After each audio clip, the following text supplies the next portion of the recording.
safety of the child coming onto somebody's property at 2, 3, 4 o'clock in the morning, just their own safety. We would hate to have another duplication of the incident that happened down in Cincinnati with somebody being injured by a firearm, thinking this was possibly a burglar. Back on the receiving end of this prank, that's exactly what Burns worries about. Someone's going to get hurt, and it's not going to end well for anybody. So that's the big deal. In Bellbrook, I'm John Bedell, News Center 7. Full court coverage, sponsored by McAfee Heating and Cooling. And if you're still up, chances are you watched UConn beat San Diego State to win its 5th NCAA title. This was San Diego State's first championship game. The last time UConn and the Aztecs played each other was in the 2011 tourney. The Huskies went on to win their 3rd national title then. The final score tonight, folks, 76-59.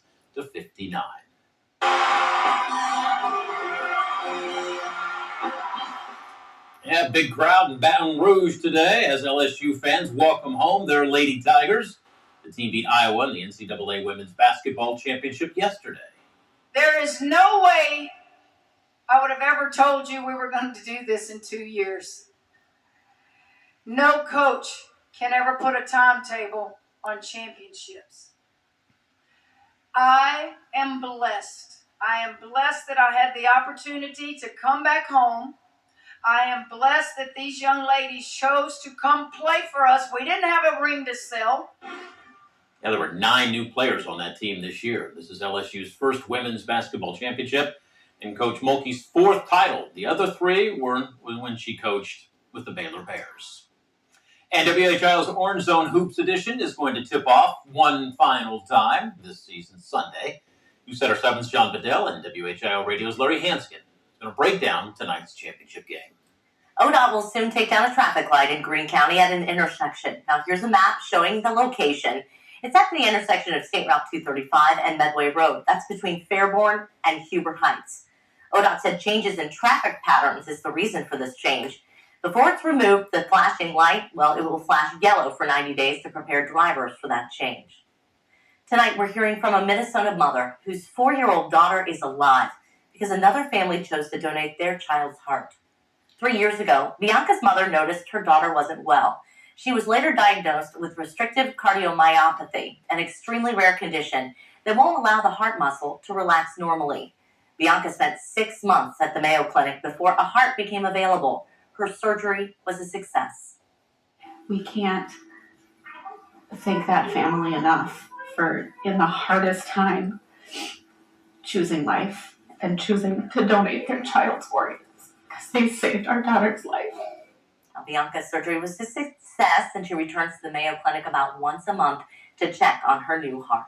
And leaders in D.C. are looking into the role higher education institutions play in protecting the right to free speech or infringing upon it. Democrats argue the real threat comes from Republican-led states passing laws restricting how topics like racial justice can be taught in the classroom. Republicans argue colleges are stifling conservative viewpoints by limiting guest speakers. The GOP highlighted an example at Stanford University when student protesters shut down an appeals court judge last month. The incident demonstrates a concerning trend in colleges: the hiring of administrators who are not committed to the principles of free speech or even the university's own policies regarding free speech. Republican politicians are weaponizing the First Amendment to turn the clock back on our higher education system, defend only conservative speech, and undermine support for students most in need. Lawmakers are also talking about ways to better protect college faculty members who say they faced harassment and threats over their views. And video here from New York City's Lower Manhattan. Check this out. Lightning hit One World Trade Center. There you go right there. Also known as Freedom Tower this weekend. Lightning strikes here are more common than some might think because lightning is drawn to the tallest building. And now, your Storm Center 7 forecast with meteorologist Robert Gauthreaux III. We've been talking a lot about what happened this weekend, and I've been getting so many messages online today because of what happened 49 years ago. Yeah, and you think about just how devastating that tornado was in Xenia.